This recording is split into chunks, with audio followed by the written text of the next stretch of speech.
Good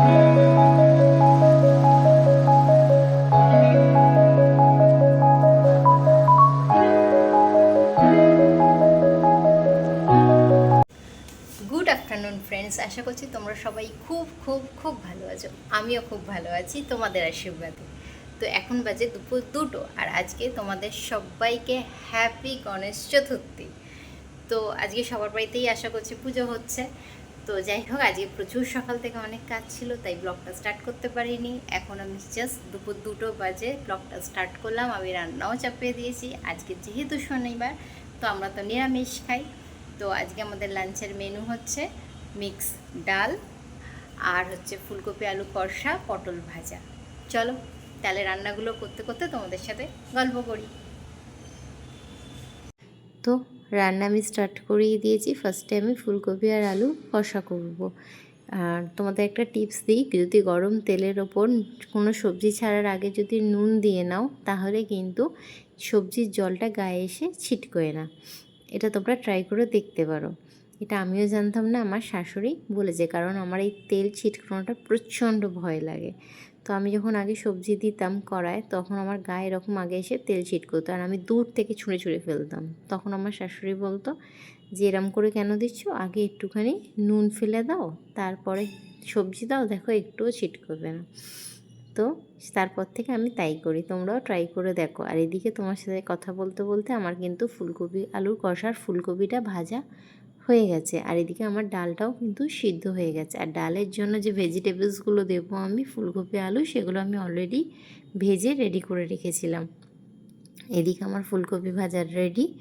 এবার কড়াতে একটু বেশি করে আমি তেল, এই কষাটা করতে কিন্তু একটু বেশি তেল লাগে, আর এই কষাটা কিন্তু খেতে দুর্দান্ত টেস্ট হয়।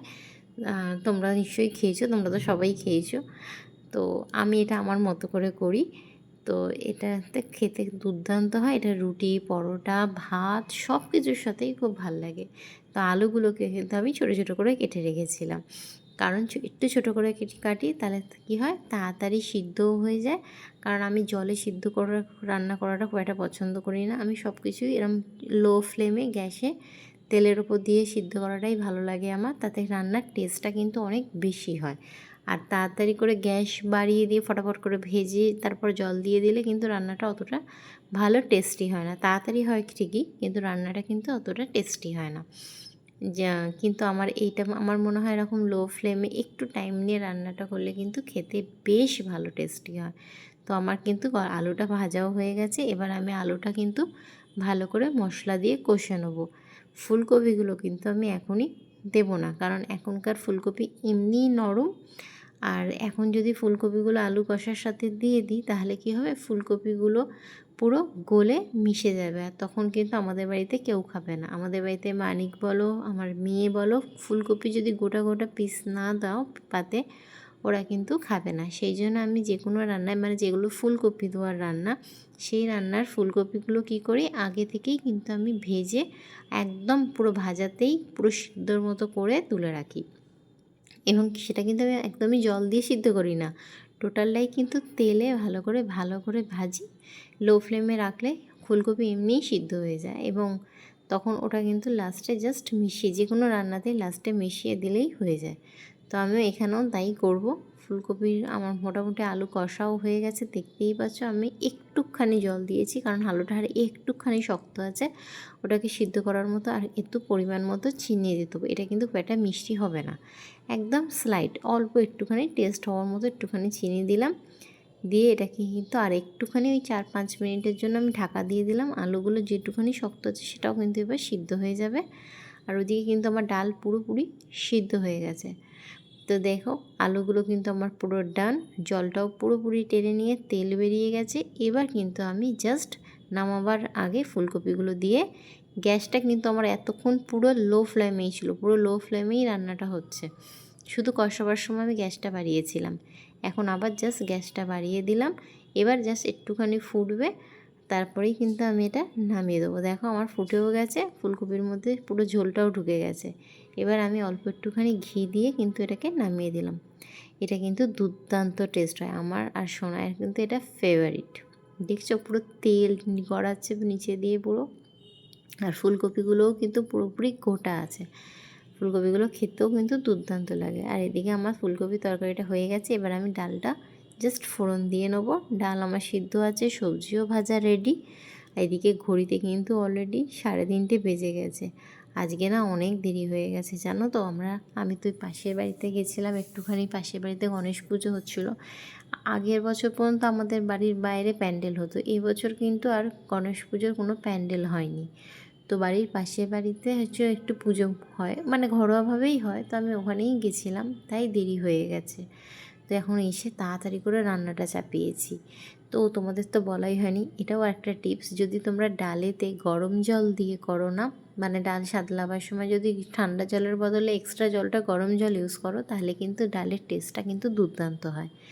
তোমরা কিন্তু ট্রাই করে দেখো, এটাও কিন্তু আমার শাশুড়ির থেকেই জানা। অ্যাকচুয়ালি আমি রান্নাবান্না কিছুই জানতাম না, টোটালটাই এখানে এসে শিখেছি, এবং আমার শাশুড়ি প্রত্যেকটা জিনিসই আমাকে বলে বলে দিয়েছে, এবং আমি সেগুলো যতটা পারি শোনার চেষ্টা করি, এবং সেগুলো সবকটাই মানে সহজ, এবং সেগুলো শুনলে মনে হয় যে সব ঠিকঠাকই হয়। তো সেই জন্যই আমি শোনার চেষ্টা করি। যাই হোক, আমার কিন্তু গরম জল দিয়েই ডালটা সাঁতলাই আমি। তো আমার কিন্তু ডালটা অলমোস্ট ডান মানে ডালটা হয়েই গেছে। এবার জাস্ট নামিয়েও দিয়েছি, আর এখানে আমি কিন্তু ঘি দিয়ে দিয়েছি। আজকে যেহেতু শনিবার, আমরা কিন্তু সম্পূর্ণ নিরামিষ খাই। বাইরে গেলে আমিষ খাই, কিন্তু বাড়িতে কিন্তু আমরা টোটালটাই নিরামিষ খাই। বাড়িতে কিন্তু আমাদের আমিষ কিছু আসেও না। এদিকে আমার কিন্তু টোটাল রান্না হয়ে গেছে, আর ঘড়িতে কিন্তু এখন 4টে বাজতে যায়। আমার পটল ভাজা, ভাত, ফুলকপি আলু কষা, ডাল হয়ে গেছে। আর এদিকে সোনাই কিন্তু অনলাইনে ওর ক্লাস করছে। আজকে অ্যাকচুয়ালি অনলাইন ক্লাস হচ্ছে, কারণ ওদের তো পরীক্ষা চলছে, তাই ম্যাম ওদের কতটা প্র্যাকটিস হয়েছে দেখার জন্য টেস্ট নিচ্ছিল। তো সেই জন্য ও খেতে বসে গেছিলো, খেতে খেতেই ক্লাস করছিল। আর এদিকে আমাদের সবার খাওয়া দাওয়া হয়ে গেছে, মেয়েকে শুইয়ে দিয়ে চলে এসেছি। খাওয়া দাওয়ার পর আমার এই পার্টটা সব থেকে বিরক্ত লাগে, মানে এই গ্যাস পরিষ্কার করাটা আমার সব থেকে বিরক্ত লাগে। কিন্তু গ্যাস না পরিষ্কার করলেও হবে না, মানে রান্নাঘর পরিষ্কার না করলেও হবে না, রান্নাঘর নোংরা থাকলেও আমার দেখতে বড় বিরক্ত লাগে। আর তারপর তো আছে ছোটো ছোটো আরশোলা, ছোটো ছোটো লাল পিঁপড়ে, কিছুই বাকি নেই, সবই থাকে আমাদের এই রান্নাঘরে। তো সেই জন্য ভালো করে একটুখানি সাবান টাবান দিয়ে ভালো করে পরিষ্কার করে না রাখলে কী হয়, আরশোলাগুলো সব বেয়ে উঠে আসবে ওপরে, আর সমস্ত খাবার টাবারে তারপর চলে যাবে। তো সেই জন্য খাওয়া দাওয়ার পরে একটুখানি গ্যাস পরিষ্কার করে আর জিগ ফিগগুলো একটু ভালো করে ধুয়ে পরিষ্কার করে রাখলাম। এদিকে ঘড়ি তো বাজতে যায় 5টা, আর আমার এদিকে কিন্তু অলমোস্ট সমস্ত কাজ হয়ে গেছে। আর বাসনগুলো আমি নিচে নামিয়ে দিয়েছি, মাসি আসবে কালকে, মাসি এসে ধুয়ে দেবে। তো আমার টোটাল কাজ কমপ্লিট। এখন আমি শুধু একটাই কাজ বাকি আছে, বারান্দায় সকালবেলা মেশিন চালিয়েছিলাম, তো জামা কাপড় অনেক মিলে দিয়েছিলাম, সেগুলোই এবার তুলে জাস্ট ভাঁজ গুছিয়ে একটা সাইড করে রেখে দেবো। কারণ বিকেলবেলা উঠে তখন জামা কাপড় তুলে ভাঁজ করে তারপর দুধ গরম করব, তারপর সোনাইকে পড়াতে বসবো, এইসব করতে কিন্তু অনেকটা টাইম লেগে যাবে। কারণ সোনাইয়ের এখন পরীক্ষা চলছে, তোমাদের তো বললামই, আর সোনাইকে নিয়ে পড়াতে বসতে হবে, না হলে ও কিন্তু শুধুমাত্র বই নিয়ে বসে থাকবে, একটুও পড়বে না। তো সেই জন্য আমি যতটাই পারি ওর সাথে বসার চেষ্টা করি, আর ওকে একটু হেল্পও করি। তো সেই জন্য আমি সমস্ত কাজ ও ঘুমোয় যখন তখনই করে নেওয়াটা পছন্দ করি, কারণ ও উঠে গেলে আর তখন কোনো কাজই আমার হয় না। তো সেই জন্য আমি ফটাফট করে আমার সব কাজগুলো করে নিলাম। এবার আমি একটুখানি, আমার জামা কাপড়ও টোটাল গোছানো হয়ে গেছে, এবার আমি যাই একটুখানি শুয়ে নেবো, ব্যাস। তো এখন বাজে 5টা, আর আমার টোটাল সমস্ত কাজ কমপ্লিট হলো। খেয়ে দিয়ে গ্যাস পরিষ্কার করে মেয়েকে শুইয়ে দিয়ে জামা কাপড়গুলো গুছিয়ে নিয়ে টোটাল সব কাজ কমপ্লিট করলাম। তো এবার একটুখানি গিয়ে শুয়ে নিই আধ ঘন্টা, তারপর উঠে আবার সন্ধ্যাবেলার কাজ করব। তো চলো, তোমরাও নিশ্চয়ই এখন শুয়েছো, তো আমিও এখন শুতে যাই একটু। চলো, আবার সন্ধ্যাবেলা দেখা হচ্ছে। এখন সন্ধ্যে 7টা বাজে, আর আমি চলে এসেছি দুধ গরম করতে আর চা করতে। তো সোনাই খাবে দুধ বিস্কুট, আমি আর মা খাবো, মানে আমার শাশুড়ি মা খাবে আদা দিয়ে চা। মানিক এখনও আসেনি, তো ও বাইরে থেকেই খেয়ে আসবে, মানে অফিস থেকেই খেয়ে আসে, তো ও আর এসে চা খুব একটা খায় না। তো আমি এদিকে আদা দিয়ে চা করছিলাম। আর এই ব্ল্যাক টিটা কিন্তু মানে ওই গুয়াহাটি থেকেই এনেছিল গ্রিন টির সাথে। গ্রিন টিটা খুবই ভালো ছিল, কিন্তু ব্ল্যাক টিটা আমার মনে হয়েছে এখানকার লোকাল ব্ল্যাক টি আর ওই ব্ল্যাক টির মধ্যে কোনো ডিফারেন্স নেই। তো যাই হোক, আমার এই চাটা খুব একটা ভালো লাগেনি, এখন এনেছি যখন তো খেতে তো হবে, ফেলে দিয়ে তো লাভ নেই। তো আমরা এখন সেটা নিয়ে আমার হয়েও গেছে, মাকেও দিয়ে এলাম। আর আমিও সোনাইয়ের কাছে চলে এসেছি, সোনাইকে এবার আমি পড়াবো আর দুধ বিস্কুটটাও খাইয়ে দেবো, আমি একটু চাটাও খেয়ে নেবো। চলো তাহলে আমরা তাড়াতাড়ি ওকে নিয়ে পড়িয়ে নিই, তারপর আবার কথা বলছি। তো এখন রাত্রির 11:30 বাজে ফাইনালি, আর আমি ওকে পড়িয়ে উঠে এলাম। ও এখন বলল রুটি খাবে না, তার বদলে খাবে পরোটা ফুলকপি আলু কষা দিয়ে। তো আমি এখন এই রাত্রি 11:30টার সময় পরোটা মাখতে এসেছি। আর মা তো ভাত খায়, মা রাত্রিরে পরোটা খায় না। তো আমি আর সোনাই খালি পরোটা খাবো দুজনের। তো 4 পিস পরোটা হবে, বেশিক্ষণ লাগবে না। তো চলো তাহলে ফটাফট আমরা পরোটাটা করে ফেলি। তো আমার কিন্তু ময়দা অলরেডি মাখা হয়েও গেছে, এবার খালি বেলবো আর সেঁকে নেবো। তো আজকে তো তোমাদের সবার বাড়িতেই নিশ্চয়ই পরোটা হচ্ছে। আজকে যেহেতু পুজো, তো আজকে তো ম্যাক্সিমাম সবার বাড়িতেই লুচি পরোটা এগুলোই রাত্রিরে হবে। তো যাই হোক, আর সোনাই কিন্তু পরোটা খেতে প্রচণ্ড ভালোবাসে, মানে বিশেষ করে পরোটা লুচি ওকে যখনই দেবে একদম কোনো না নেই। আর কিন্তু রুটি দেওয়ার সময় একটা রুটি খাবো, দুটো রুটি খাবো না, আর কত কথায়। পরোটা যদি তোমরা 2টো দাও, 3টে দাও, কোনো না নেই।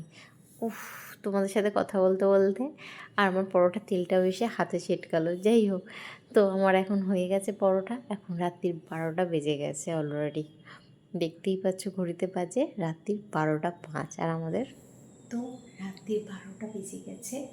তো এখন আমার রাত্রিরের খাবার বানানো হয়ে গেছে। তো এবার চট করে গিয়ে আমরা তাড়াতাড়ি করে খেয়ে নিই। তোমাদের হয়তো এতক্ষণে সবার ডিনারও হয়ে গেছে। সোনাইকে পড়াতে গিয়ে অনেকটা দেরি হয়ে গেছে, তারপর আবার এসব বানালাম। তো যাই হোক, চলো ব্লগটা আজকে এখানেই শেষ করলাম। যদি তোমাদের ভালো লেগে থাকে তাহলে প্লিজ প্লিজ প্লিজ শেয়ার আর সাবস্ক্রাইব করতে একদম ভুলো না, আর আমাকে কমেন্ট করো প্লিজ। তো চলো টাটা, গুড নাইট। আবার নেক্সট একটা ব্লগে তোমাদের সাথে দেখা হবে। ততক্ষণ পর্যন্ত তোমরা সবাই খুব খুব খুব ভালো থেকো। টাটা।